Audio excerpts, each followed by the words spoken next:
Well, thank you both very much for putting all of this together. Thank you for gathering this information. I'm really looking forward to what ensues coming up. So, Tanya, tell me, how did you get started in coaching? So that's a great question. I actually have worked in maternal child health for 31 years, and most of that is around families, helping families who are pregnant and who have young children. I found that when I was working with young families, there were a multitude of issues that would often come up for them. And many times they were calling me and asking them to coach them, even though my role was originally defined around helping them with the birth of their baby. But the birth of the baby made a huge difference in their lives and their relationships were changing. So I started spontaneously offering them coaching. And that's how I got started in this. Wonderful. Thank you. Steve, how did you get wrapped up in all of this? Well, long story. I grew up thinking I would be a psychiatrist, and got derailed along the way. Gladly, I became a trader at the Chicago Mercantile Exchange. When I sold my seat, wanted to get back into the role of giving back and connecting with people, and having people be the best versions of themselves is really my motivation. And been doing it for 15 years, and couples and helping them communicate better, living a dream rather than just getting through is what I'm about. Interesting. Thank you. So, why did the two of you start offering this service together? When I met Steve, I thought that his expertise as a coach would be a really good connection with what I wanted to do more of. I attended births for over 31 years, and I was getting ready to exit that field in terms of not wanting to take call, but still be involved with families.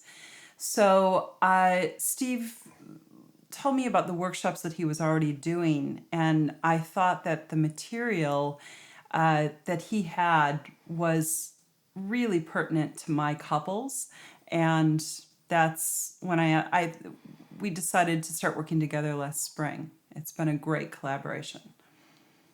Great. Thank you very much. Um, so, what do parents with kids struggle with the most? How do you see it? Either of you. Control. Huh. Probably control is one of the biggest issues in terms of the feeling of the need to control their children, their lives, the feeling that they're careening out of control now that one more element has entered their life, probably in a way that they hadn't felt it before when they were just a couple. Hmm. Steve, what's your spin on it?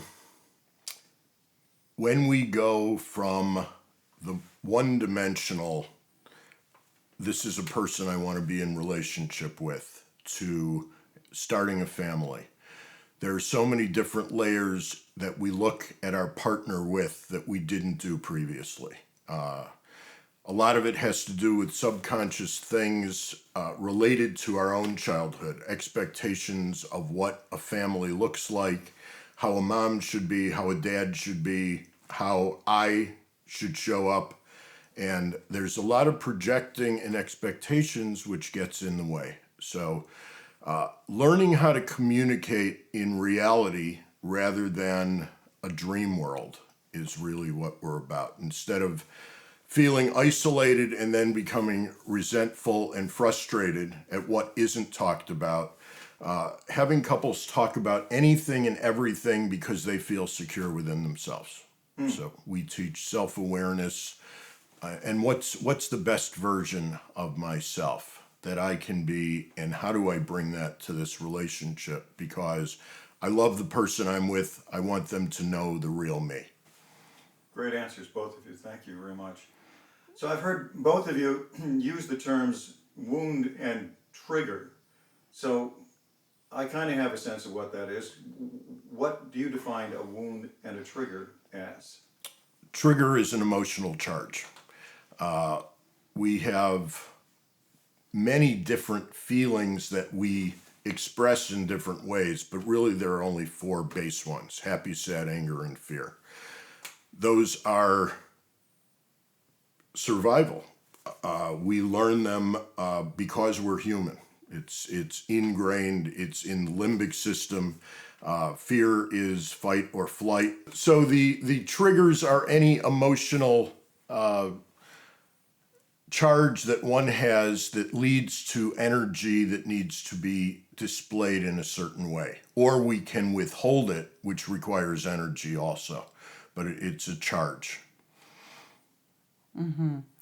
Yeah, and a wound is what I would define as a wound is the area where we initially started making adaptations to our parents' perspective.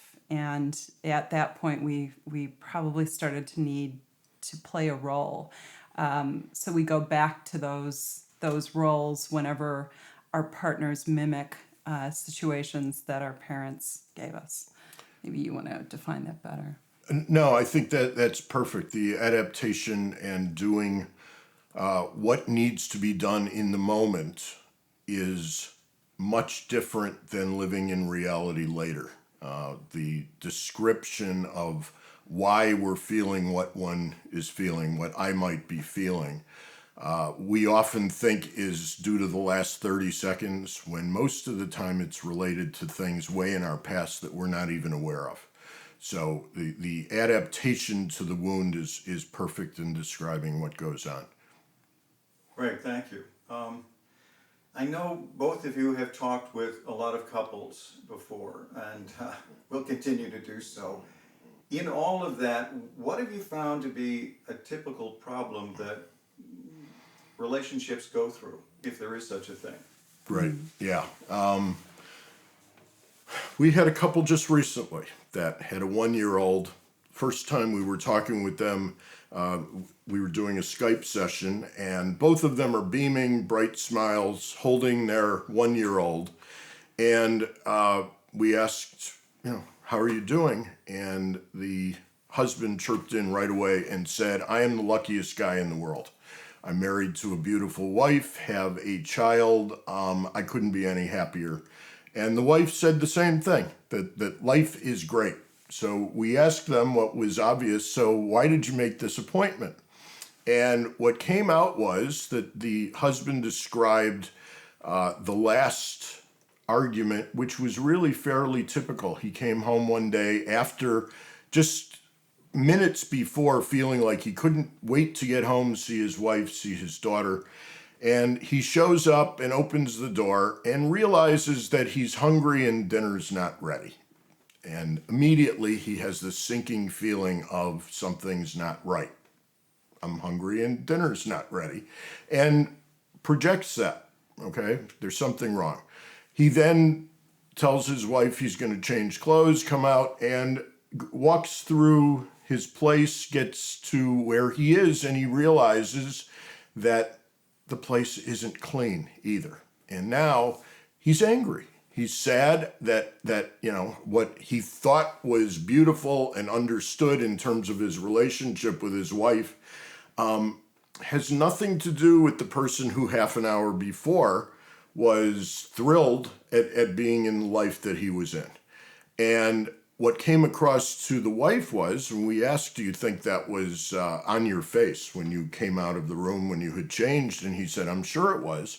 And we asked, all right, so what were you angry about? And he said, I expect dinner and I expect a clean house, and that's not the way that it was. And I said, so what's the message you're giving your wife? And he said, probably that I'm disappointed. I'm not happy. So we asked her, what was your experience? And she said, I noticed right away he went from very happy walking in the door to something else, which obviously wasn't what I expected. And I thought, I'm failing in some way, that there's something wrong with me. And if I continue with that, then I don't know about the relationship. So I said, so what was your feeling? And she said, fear. I didn't know, what would happen to us because everything's perfect. And what we went into was, is there a way for the two of you to own the perfection and then deal with how you feel by explaining that, but making the big picture, I love you, can't tell you how happy I am to be here, and then deal with the other stuff as almost trivia. It's just stuff. And we have feelings around it, but feelings don't kill us. All right. We can be very happy at work thinking about it. We can be sad. We can be angry and fearful and survive it all. And I just want to bring out in that example, there's a couple of important things. One was that the male partner, walked in initially feeling happy and immediately confronted his projections. So his projections were, life should look like this. He wasn't aware that he had those projections until he walked in the door and found that life was not looking the way that he had it in his head. Where did he get that idea? He learned it when he was a child. He absorbed that's how a mother should be. That's how a wife should be. So he immediately walks in and starts going into his projection about, this is what I expect.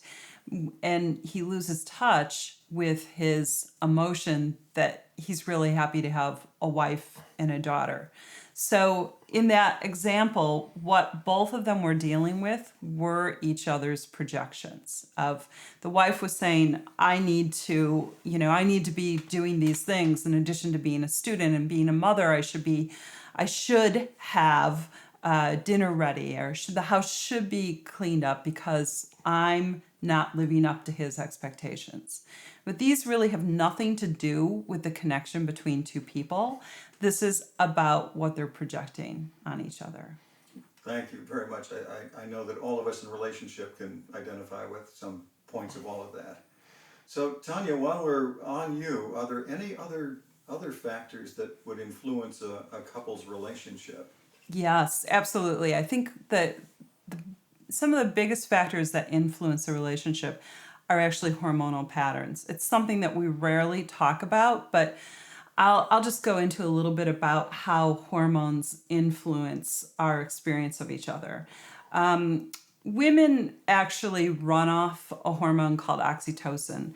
And oxytocin is available, there's receptor sites in both men and women, but women have more receptor sites. And essentially, they have a supply of oxytocin that they use up throughout the day through acts of giving. So if we're talking a mother here, when her child interacts with her, every time she's interacting with her child and giving her child something, she's using her oxytocin. Men run off testosterone, and it is a problem solution hormone. So a problem is confronted, in a typical situation, you're at work, you have these set of problems, and you solve them. So we run through those supplies, and then we're in a state of depletion with oxytocin and testosterone at the end of the day.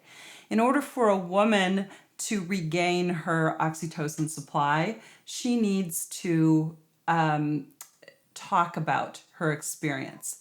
Now that's different from having something solved, because really what she wants is she just wants to be heard. So she wants to be able to tell a story about her experience. That act of being heard is what is going to replenish her oxytocin supply.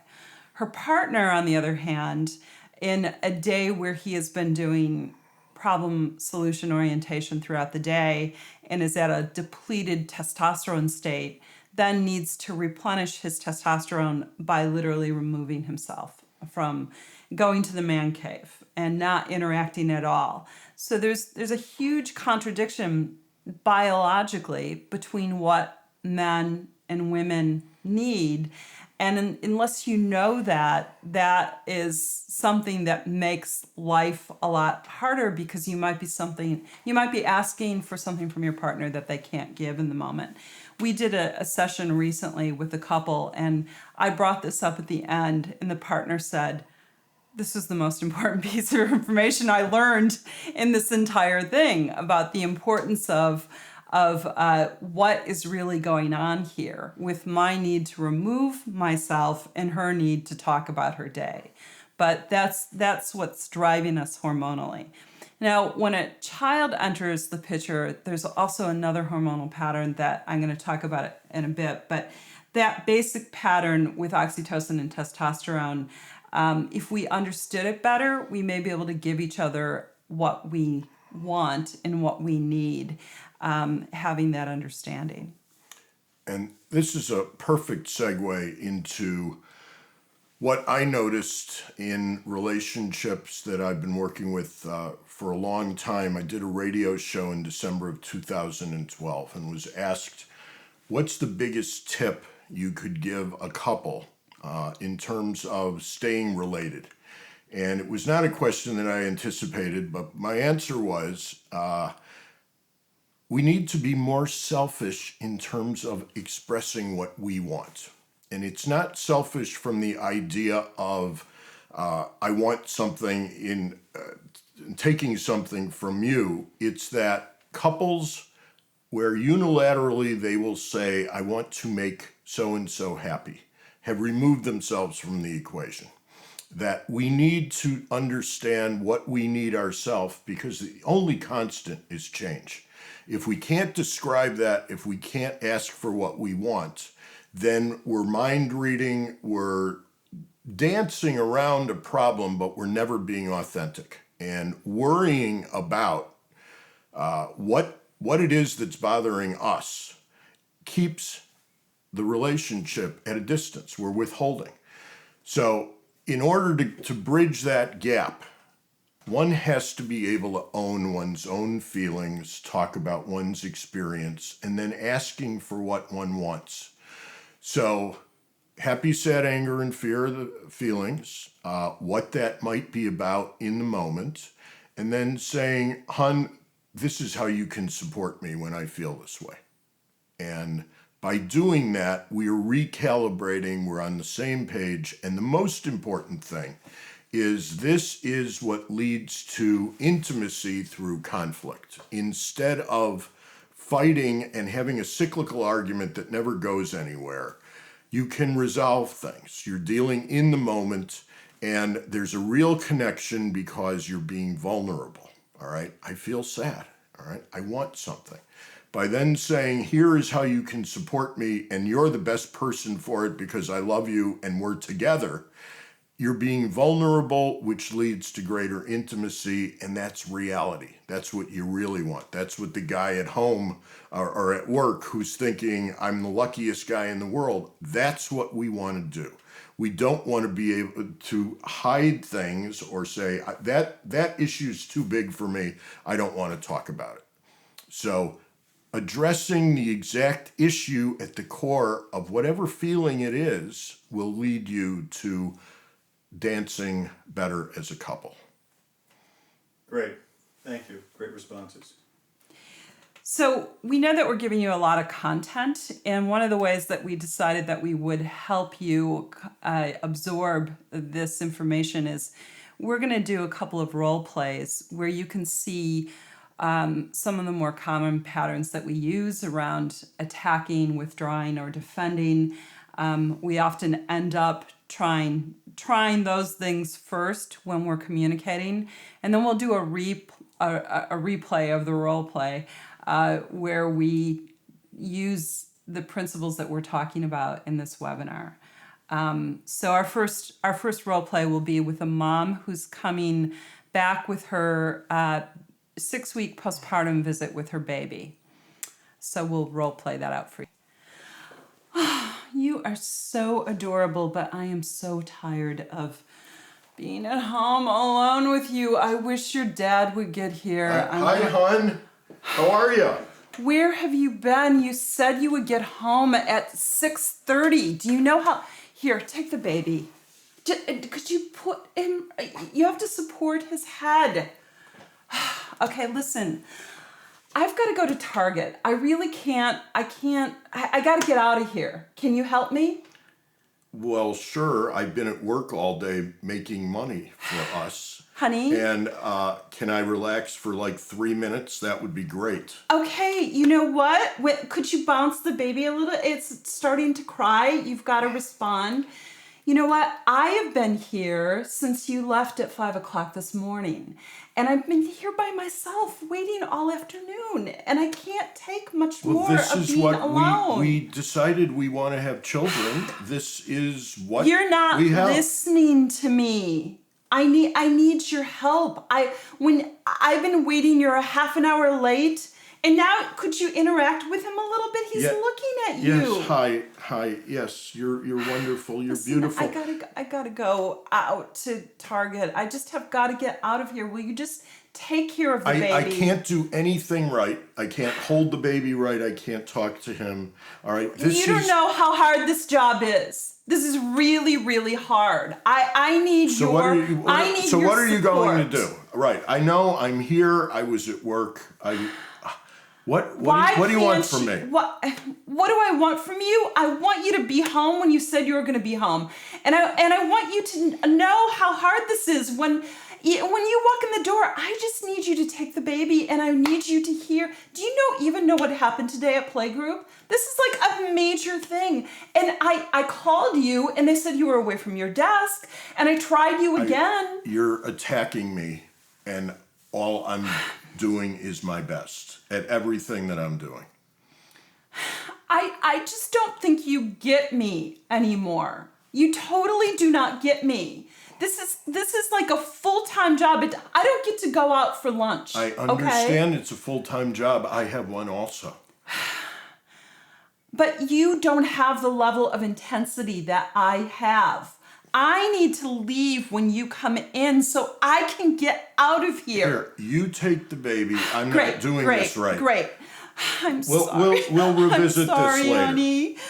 So we're going to do a redo, avoiding some of the things that you saw us lapse into, where I was attacking my partner when he walked in the door and handing him off the baby and telling him he didn't understand my perspective. And those were some of the things that you saw illustrated, which are the things that we normally go to when we're having an argument.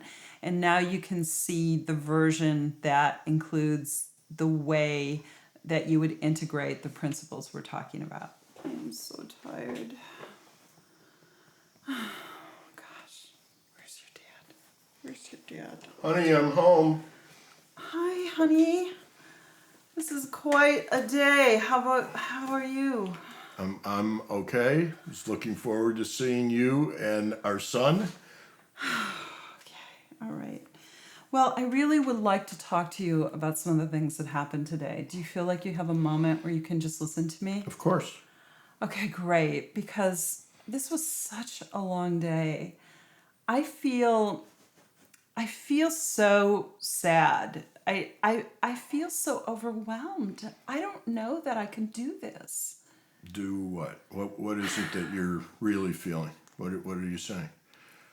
I just feel so isolated and alone. When I'm with him, I feel like I need more help, and I wish you were here. I'm always here with you. You can call me. You can tell me how you feel during the day. You got the toughest job in the world. Yeah, I do have the toughest job in the world, right? Yes. It's like my body is keeping him alive. So let me hold the baby. Let me give you some time to do what you need to do. You want to go to your dad? Come on. Now, I'm tired myself, okay? How was your day? Yeah, well, it was stressful. So I've got fear about work and stuff, but this is the number one job for me. So I'm happy to be here, and everything else will work itself out. I really appreciate that you're just here and listening to me. I just felt like I needed to check in with you and admit to someone how sometimes I feel like I'm failing at this. You're doing a great job. Sometimes I feel a little bit on the defensive. I guess that's fear when you tell me I'm not doing things right. But as long as you tell me what it is you need, I'll do my best. Yeah. I think I feel like I get into controlling positioning because I feel so out of control most of the time. And I think that's where that's coming from. But I just want you to know that I totally appreciate what you're doing for us. And it's really helpful for me if I can talk to you a couple times throughout the day. Of course. Okay. And I think maybe what I need is I need to schedule some more times with people outside of the home because this can be so isolating. So when you say you feel out of control, what does that feel like? Is that, Well, when he goes into these long crying episodes, I don't know how to calm him sometime. And I'm so tired. so what do you tell yourself is going to happen if you can't calm him? He's a baby. He's going to cry. It makes me feel really upset and nervous inside. Like I have to make it better. Okay. Well, that's an old pattern. Okay. Yeah. Babies are going to cry. It's not. There's nothing wrong.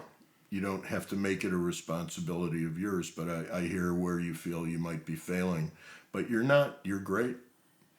And he's fine. Look, you're both fine. You need some time. Go. Really? Because I really just need a half an hour. Wonderful. And then I already have dinner in the fridge. We can just put it in the microwave. I could give you a half an hour if I could just get That's out all for a walk. secondary. Okay, great.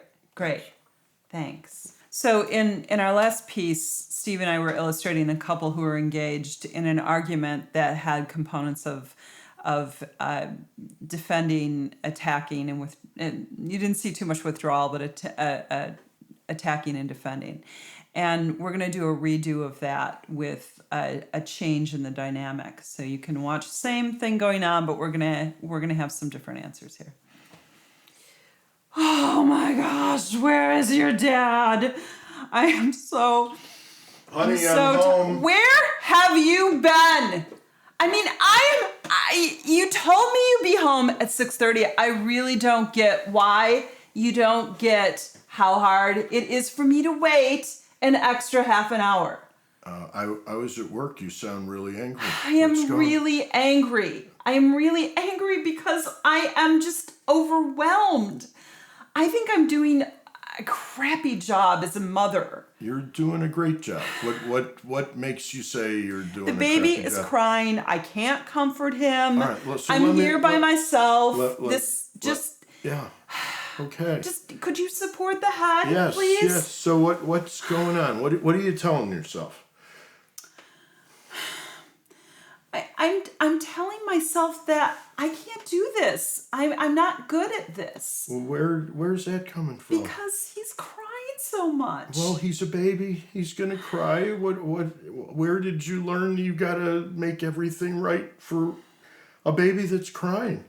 It makes me feel really helpless to hear him crying. Well, that's... And I need more support than this. I don't think you understand that this is a really big job. It's the biggest job. I gotcha. Yeah, you need time, and you're not going to have a lot of it. But by beating yourself up about this isn't going to help. You're doing a great job, and this too shall pass. The baby will be all right. Look, he's fine. Hi. Of course he's fine. Yes, I right. mean, I feel angry when I see him calm down when you come in the door because he's been crying for me on and off all afternoon. We're on the same team here. It's okay for you to take a break. We got to make money. That's why I go to work. But I'm going to come home and make it easy on yourself, not hard. Okay, I want to talk to you about some things that I'm thinking about because I do hear myself telling myself a lot that I'm failing at this. Mm-hmm. I think I get really activated when I hear him crying and I can't get him to stop. He'll stop. Okay, you're a great mother. You feed him. You're here for him. He's having the best experience a baby can have. This is just stuff that you're telling yourself. You know how your parents were. This idea that you've got to be the savior for everything. It's not true. And babies are going to be babies no matter what you tell yourself.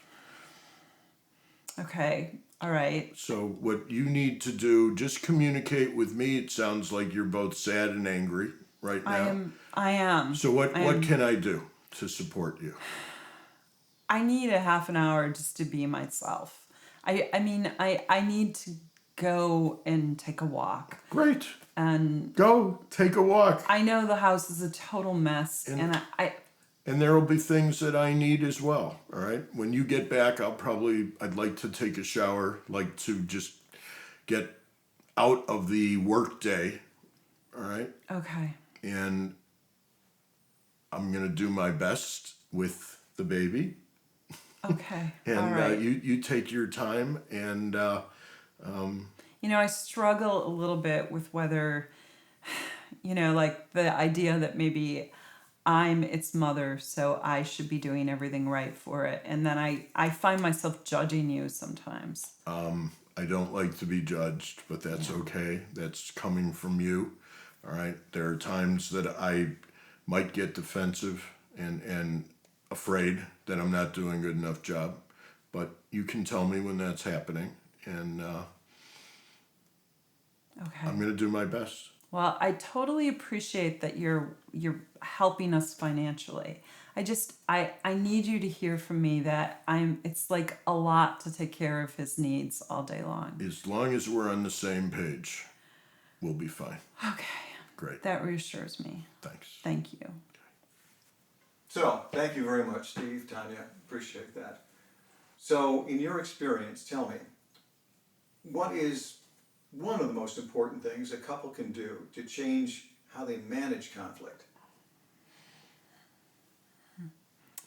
You could take that one. All right. Well, the biggest feeling is one that we've just exhibited. It's feeling out of control, feeling overwhelmed, feeling as if the children are now running our lives or something external to ourselves. Once that happens, we're already into our wounds. We're into an expectation of I'm not being good enough. So healing oneself, which actually is owning that I'm human. I'm perfect as I am, being imperfect. I'm going to have feelings. So the idea of at times I'm going to want to hit my kid is normal, okay? It's just an emotional charge that one has a reaction to, but it's just a thought, all right? Realizing that, okay, I'm doing the best I can. I've never been a parent before. Or even if I have, I'm reacting to a pattern that was taught to me that has nothing to do with my reality, all right? I love my child, want to be better. And all I need to do is be the best parent I can be. All right, be the best role model by being a great parent instead of judging that I'm losing it and telling myself I don't know what to do. All right, you know what to do. There's a couple of things that we see frequently when it comes to managing conflict. Conflict often comes about because what we're thinking in our head about our partner, it is not really based in truth. It's based in a projection. And if we can catch ourselves in those projections, then we can go back to just owning our feelings. We can say, this is what I'm feeling. And feelings are immutable. They are what they are. There's no right or wrong to them. And a lot of times we tell ourselves that it's not safe to admit how we feel. But when we are in a space where we're not safe to admit how we feel, then we tend to externalize our emotions by blaming our partner. So one of the things that you can do is just be okay with owning your feelings. Another thing that is instrumental in handling conflict is being able to just ask for what you want without compromise. Now, it doesn't mean that you won't make compromises, but you start from a place of this is what I want. And then you're identifying your feelings and asking for what you want. And from there, you go into negotiation. Yeah. What's possible comes from admitting where you are. Yeah. And each person owning that and being able to discuss it removes you can either escalate when you're upset, when you're triggered, or you can go back to reality, which is I'm dealing with one person one on one. Doesn't matter what happened in the past. It's a matter of being on the same page right now and not telling ourselves how the other person is going to react. If they got angry because you talked about money or sex or any question in the past, that doesn't matter. It's what's going on right now. And invite your partner to do the same thing. That is reality, and that's being authentic, vulnerable, and lovable. Totally different than I think you're wrong because you're having an experience that I can't identify with. That leads to cyclical codependency, and it just goes on forever. Nothing gets resolved, and we end up becoming more resentful and frustrated rather than in the moment with what's real. Wow, this is great. Thank you very much. I know I'm getting a lot out of this. So just to continue on with this, what would you say is, if you happen to have a list of takeaways for any of the couples that might be watching, and just ways to communicate in a better way? I would say that the biggest piece that anybody can use to learn from is self-awareness. All right, why we are triggered, where that comes from, and we talked a little bit about wounds before. We all have events in our lives that we would like differently. We didn't like the way they went when we were 2 or 3 years old. And then as we get older, we keep judging it, and we judge it over and over again. And what happens is we become more disengaged with the truth, which was we needed to survive something in the past. In being able to survive it, we took on, as Tanya mentioned before, we adjust. We find out a way to survive. But that's not what's going on with our partner in the moment. What's going on with our partner right now is we're not being attacked. We don't need to feel afraid of something that occurred before. It's not replaying. We're not going to die, all right? So instead of acting as if I can't talk about this is too big, all right? Explaining learning where that wound comes from and being able to articulate that and saying, this is what I need help with, and being able to explain that, growing through self-awareness, because we all have triggers, and in an idealized relationship, we just want to feel safe there. That's the idea.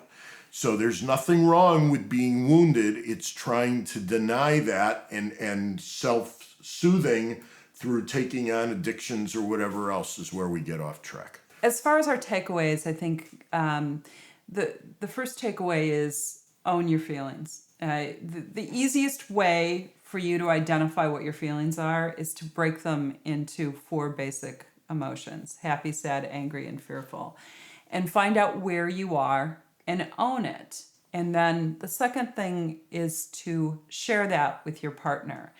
And at the same time that you're sharing your emotion, understand that you're not needing to project. Right. So talk about it loses its power. That once it's out there, it's not Right. that big a deal. Okay, so emotions are just transient experiences, and once they're admitted, they have far less power than if we're sitting on our emotions. Because as we sit on our emotions, then we add meaning to why we're having that emotion, and they're just growing out of control. So owning them, knowing they're just this transient experience, and you don't need to build a story off of that emotion. Okay, thank you. So, Tanya or Steve, do either of you have any other topics that you think might be missing or would be well to include? Yes, absolutely. I think a big topic for couples that we're working with is how their sexual relationship changes after they had kids. There's a hormonal pattern associated with the changes, and really, when we look at evolutionary biology in this context. Our offspring need us to invest in them. So they're very immature. Babies are very immature at birth, and the problem with that is that they need constant attention. If they're breastfeeding, they need food like 8 to 12 times a day, which is about every 2 to 3 hours. And so the mother is suddenly hormonally invested more in the offspring than she is in the partnership. Because from the evolutionary biological perspective, she needs to keep the offspring alive until it can function on its own. So there's a reason why we fall in love with our children. So this baby is taking up a lot of time, a lot of emotions are being invested. And in addition to that, there's a balance that's happening with what's going on with breastfeeding, which is hormonally right after the birth, her high levels of estrogen and progesterone drop dramatically to pre-birth. She's no longer in a menstrual cycle after the birth. She's basically has hormonal levels that are much lower than pre-birth levels. So typically we're most attracted to each other at when a woman is ovulating. So that is when a woman shines. That's actually once again, that biological impulse to have sex for a woman is strongest during ovulation. But she's not in an ovulatory cycle after birth for several months. She is having high levels of oxytocin and prolactin throughout the day, which is keeping her attention on feeding the baby. And at times, she may be feeling quite touched out by chronically having a baby on her skin. And a baby that is feeding from her breast also evokes the feeling of, this is now a working relationship to my breast. My breasts are no longer recreational, so please don't touch them. So many women that are going through this stage in the first year after the baby is born are feeling like, really, as my partner, I have no interest whatsoever in having sex. And there's a lot that goes into that, in addition to the fact that she's got a primary relationship now with the baby. She's also probably feeling some body image changes as well, and maybe judging herself around that as well. And the partner is often asking, where is us? How do we get back to us? Because now that the baby is out, I'm really hoping that we can be us again. So that's one of the central dilemmas that couples work through. And this is one of those issues that communication and patience and some creativity can help a lot.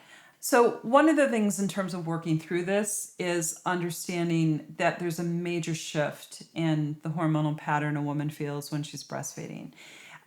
Without an ovulatory cycle, she's not going to have the natural peak in sexual interest followed by a waning experience. It's more consistent throughout breastfeeding.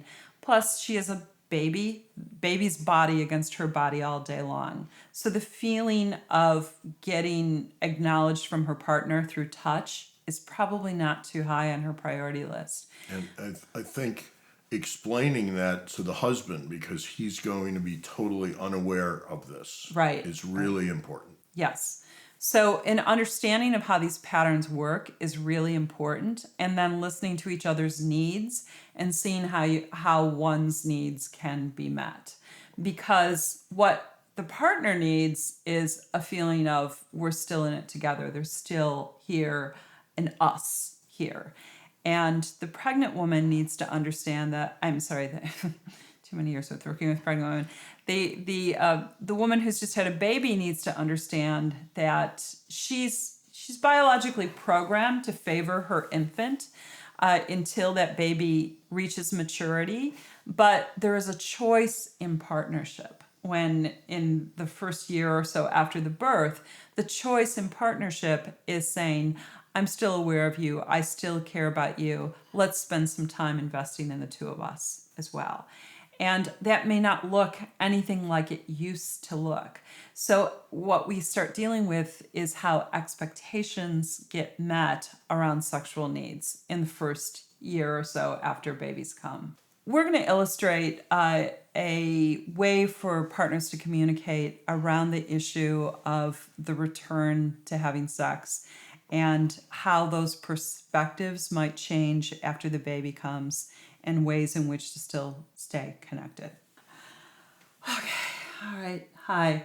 Hi, how did the visit with the doctor go? Fine. What are you really asking? What did you talk about? What was on the agenda? Oh, she looked at my perineum and she asked me about bleeding and she asked me what we were going to use for birth control and I told her I never wanted to have sex again. Well, I mean, Well, that's not great news. okay, but honey, I'm so touched out. I'm just really, I'm feeding this baby 8 times a day and I just don't have any desire right now. Well, I understand you're touched out, but if we weren't in love and married, this never would have happened. And to tell you the truth, I'm kind of angry that all of your attention is on little Sam here. And, I don't know when we get back together. He's a baby and they're so immature. And I'm a big baby.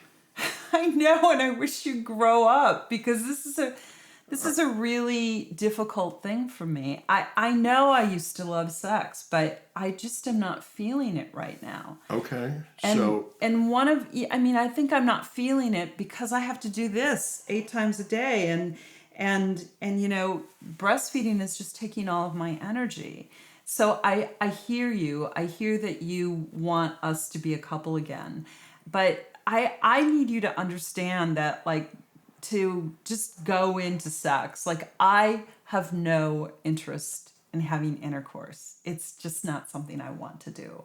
Okay. And my body just doesn't look or feel the same to me. All right, I feel gross. All right. So what I think maybe we need to do is, instead of you being in a 24-hour mode, all right, that I can help you get some more sleep. I can If I could have more sleep, that would be great. Yeah, there are things that I can do in terms of time where you can get back to being the you that you were before being a mother. You'll always be a mother, and you're great at that, and that's really important. But for us, I think it's important to get back to touching each other. I'd really like that. Okay, I just want you to hear me that it's not something I'm wanting, but I hear it's something you're needing. So I hear that sometimes you feel like you need to touch me. Do you feel it's important for us in terms of even both of us bringing up the baby? I do. It's just I never thought I would have these emotions. I know it's upsetting to you, or I think it might be upsetting to you, but it's something that I can't explain. I'm so totally in love with this baby. I want you, that's great. And I don't want that to change. I just want us to feel like we're in love as well. Okay. That's well, all. So I tell hear me you. tell me what I can do to make you feel more loving, or that it'll be a process, but that's okay. We'll get there. You know what would really help me? I know this is going to sound totally ridiculous, but I feel overwhelmed with my workload, with the baby, the house, and my job. If you could just take on doing dinner twice a week and if you could just put things in the dishwasher, and pick up your clothes and put them in the hamper and maybe put a load of laundry. I know this sounds like... That would be great. That sounds Really? wonderful. because, you know, if you could do those things, I think I might feel more interested in being with you. But I just Just keep feel telling like me I'm what you want. chronically looking, you know, it's like my mind can't shut off to be with you. Fine. So I need some of this taken off of my plate. I'll do what I need to do. You keep telling me what you want me to do. Okay. All right. So you think you can do that? Because that would be like If porn you want, to me. write it right.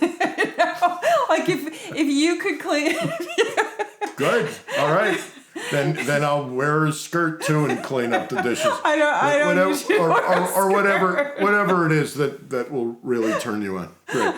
Wonderful. No, but you know what it would do is it would just help me turn off like all of the list somewhat. And I do want to be with you. I really do. I got it. I know you have needs, honey. So, and I want you to be invested in our marriage. And I just have to be honest with you that my feelings about us are not matching the way I used to be. So I'm trying to sort it out because I totally love you and adore you. And I'm so grateful that you're going out and taking care of our family so I can do this and having these weeks. I got it. Okay. Just tell me what you want. That's fine. Okay. All right. Great. I think that might be something like that would be really useful. You got it. Okay, great. Is there anything that you'd like to leave those people who are listening and watching with? Something to take with them in a way of a way of closure? Yeah. Well, you know, in pertaining to the physical relationship and the importance of the physical relationship, when you're overtired, when a lot goes on and your total focus is on the baby as a woman, it can be very easy to say, this is more important than that. But in order for you to regain your balance in the relationship, it's important to be honest with your feelings, to say where each of you are at, and to be in a place where you can look for where you can give the other person what you want.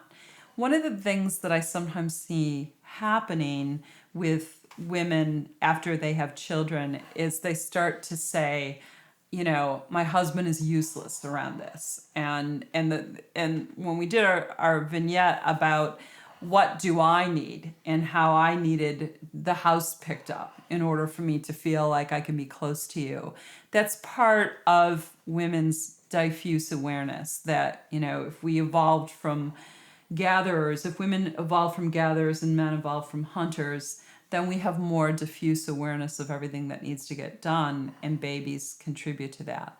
So what you want to remember is understand the biological pieces that are playing out. That there is biologically an investment on the woman's part in survival for the baby, but the invitation to partnership is to listen to your partner's needs and to work toward giving each other what you would like. Do you have anything to add? Sure. Yes.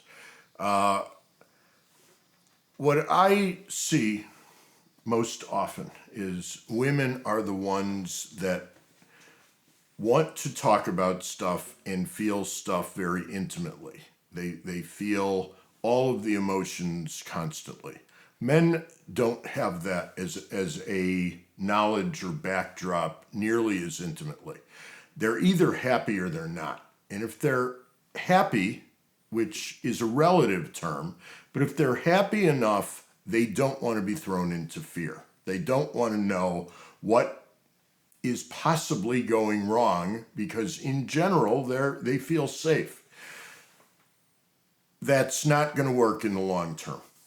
That men have to sometimes be hit over the head with things are not the way I want them to be. And in my world, as a coach, I look at families where the children are the most important. What does the children experience from watching their parents? Having everything open where feelings are wished for, all right? That if you want to know how your partner is actually feeling, women sometimes have to say, this is really troubling me. This is a fear of mine. And guys get that when the woman says, this is what's going on, this is what's real for me. And that connection to be the best for our children and for ourselves comes from feeling safe discussing everything. And that's where we're meeting a need. Couples don't talk authentically about what is really going on so that they don't grow, they're not vulnerable. They just go along with this idea of, all right, it's good enough. All right, well, life also ends with it not being quite good enough also. Make it great. Make it great for your kids, make it great for yourselves as individuals, and we can help you do that. So, we want you to know that you can reach us for 2-on-2 coaching. We're offering services to couples that are going through these types of issues that we talked about. And you can reach us at our website, our email, which is relationshipcoaches2@gmail.com, or through our phone numbers. We also do have more content coming up through some videos, and we'd love you to watch those too. But feel free to contact us to talk about coaching with us. We do offer a free coaching session at the initiation of working with us to see if it's a good fit. We'd love to hear from you.